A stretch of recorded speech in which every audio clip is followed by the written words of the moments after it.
உங்களுடைய சமூக சேவையினுடைய அந்த வரலாறை பற்றி நீங்கள் எங்களோடு பகிர்ந்து கொண்டீர்கள்.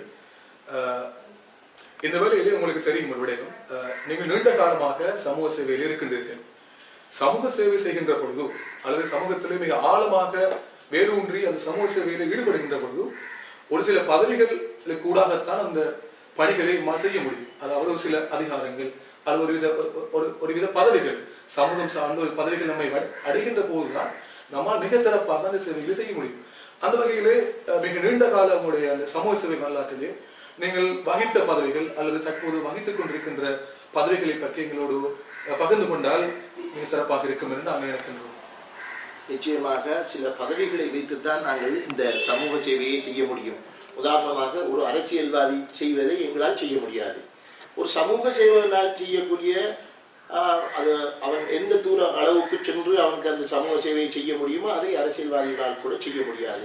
மார்க்க அறிஞர்கள் அவர்கள் அது வரையறைக்குள் நின்றுதான் அவர்கள் செய்ய முடியும்.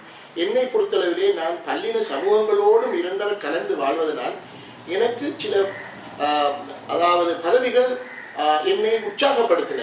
நான் எந்த பதவியையும் நானாக சென்று நான் எந்த பதவியையும் நான் பெற்றுக்கொண்டதும் இல்லை.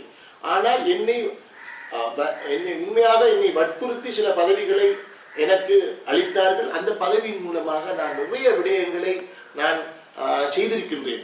அதாவது நான் மட்டக்களப்பில் இருக்கின்ற எங்களது தலைவர், எங்களது அந்த நிறுவனத்தின் தலைவர் பல் சமாதானத்துக்கான பல்சமய ஒன்றியம் ஒன்று இருக்கின்றது. அதிலே கலாநிதி கிங்ஸ்லி ஷுவார்பிள்ளை பிஷப் அவர்கள் இருக்கின்றார்கள். அவர்களோடு நான் நெருங்கி பழகினேன். அவர்களோடு சேர்ந்து அந்த பொது வேலையை செய்வதற்கு எனக்கு கொடுத்து வைத்தவன் என்றுதான் நான் சொல்ல வேண்டும். ஏனென்று கேட்டால் அந்த பல்சமய சமாதானத்தின் ஒன்றாக மட்டக்களப்பு மாவட்டத்திலே எல்லா மூலைமுடுகளுக்கும் நான் சென்று வந்திருக்கின்றேன். யுத்த காலத்திலும் யுத்த காலத்துக்கு பின்னரான இடம்பெயர்வு, இயற்கை அழிவுகள் அத்தனைக்கும் நான் அவர்களோடு சென்று நான் அவர்களுடன் சேர்ந்து நான் அந்த பதவி இருந்ததன் காரணமாக எனக்கு யுத்த காலத்திலே எந்த ஒரு முஸ்லிமும் வாகரைக்கு செல்ல முடியாது, வாகரை பகுதிக்கு. ஆனால் நான் இந்த இஸ்லாமிய அடையாளத்தோடு நான் வாகரைக்கு சென்று அங்கே வாகரையிலே பாதிக்கப்பட்ட மக்களுக்கு, அதாவது தமிழ் உறவுகளுக்கு முஸ்லிம்கள் சார்பாக நாங்கள் நிறைய உதவிகளை செய்திருக்கின்றோம். அப்பொழுது எங்களுக்கு மனநிறைவு ஏற்பட்டது. முஸ்லிம்கள் வந்து வாகரையிலே பாதிக்கப்பட்ட மக்களுக்கு உதவி செய்கின்றார்களே என்று அவர்கள் வாயார புகழ்ந்தார்கள். அப்படியான சந்தர்ப்பம் நாங்கள் ஏதாவது ஒரு பதவியிலே இருந்தால் தான் கிடைக்கும். அதுபோல நான் சிறைச்சாலை நலன்புரி சங்கத்திலே கடந்த ஒரு 15 வருடங்களுக்கு மேலாக இருக்கின்றேன். எந்த வேளையிலும் சிறைச்சாலைக்கு செல்ல வேண்டும் என்றால் எனக்கு அங்கே இருக்கின்ற அத்தியட்சகர் உட்பட சீஃப் ஜெயிலர் உட்பட அனைவருக்கும் பிலால் ஹாஜியார் என்றால் அவர்களுக்கு தெரியும். அவர்கள் திறந்து வழிவிழுந்து தந்துவார்கள்.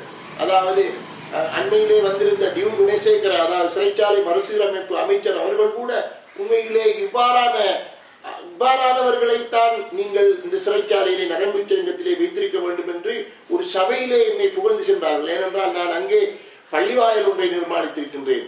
ஒரு தனவந்தருடைய உதவியோடு பள்ளிவாயல் ஒன்றை நிர்மாணித்து அங்கே இதுவரை காலம் அங்கே ஜும்மா நிகழ்த்தவில்லை. இன்று அங்கே தொடர்ச்சி உலகம் அழியும் வரை இனிமேல் அங்கே ஜும்மா தொழுகை நடைபெறும். அதுபோல அங்கே நாங்கள் வாசிகசாலை கட்டி கொடுத்திருக்கின்றோம். வாசிகசாலை கணனி இயந்திரங்கள் எல்லாம் வைத்திருக்கின்றது. அடுத்து வொகேஷனல் ட்ரைனிங் சென்டர் என்று சொல்வார்கள். தையல் மெஷின்களை எல்லாம் அங்கே அன்பளிப்பு செய்தவர்களுக்கு அங்கே அதுக்கும் ஒரு அறை கட்டி கொடுத்திருக்கின்றோம். இவ்வாறானவர்கள் தான் சமூகத்துக்கு தேவை என்று அமைச்சர் உட்பட புகழ்ந்து செல்ற அளவுக்கு, அதாவது டிசிபி மீட்டிங்கிலே மட்டக்களப்பு கச்சேரியிலே நடந்த மீட்டிங்கிலே சீஃப் மினிஸ்டர் உட்பட அனைவரும் இருக்கின்ற அந்த நேரத்திலே வாயார முஸ்லிம்களுக்கு மத்தியிலே இருக்கின்ற அந்த உணர்வு ஏனைய சமூகங்களுக்கு இடையிலே இல்லை என்று சொன்னார்கள். அதுபோல வைத்தியசாலையிலே ஒவ்வொரு முறை வைத்தியசாலை குழுவிலே நான் தனாதிகாரியாக ட்ரெசரராக இருக்கின்றேன். அங்கே செல்லும் போது எங்களது அதாவது முருகானந்தம் டிரெக்டர் அவர்கள், அடுத்தது ஏஓ, மற்றது அக்கௌண்டன்ட், எல்லோரும் விஓஜி உட்பட எல்லா சர்ஜன்மாரும் என்னை அறிமுகமானவர்கள். எனக்கு இலகுவாக மக்களுக்கு உதவி செய்யக்கூடிய அங்கே இருக்கின்ற அன்ஐடென்டிஃபை மொழி உரிமை கூறப்படாத சடலங்கள் இருந்தால், மையத்துக்கள் இருந்தால் நாங்கள் உடனடியாக பெற்றுக்கொண்டு வருவதற்கும், வேற போஸ்ட்மார்ட்டம் செய்வதற்கு, மரண விசாரணை செய்வதற்கு உடனடியாக டெலிஃபோன் போட்டால் நான் வருகிறேன் என்று சொல்லி நான் அங்கே ரெக்கமெண்ட் பண்ணினால் அவர்கள் உண்மையாக அதுக்கு அங்கால எதையும் செய்ய மாட்டார்கள்.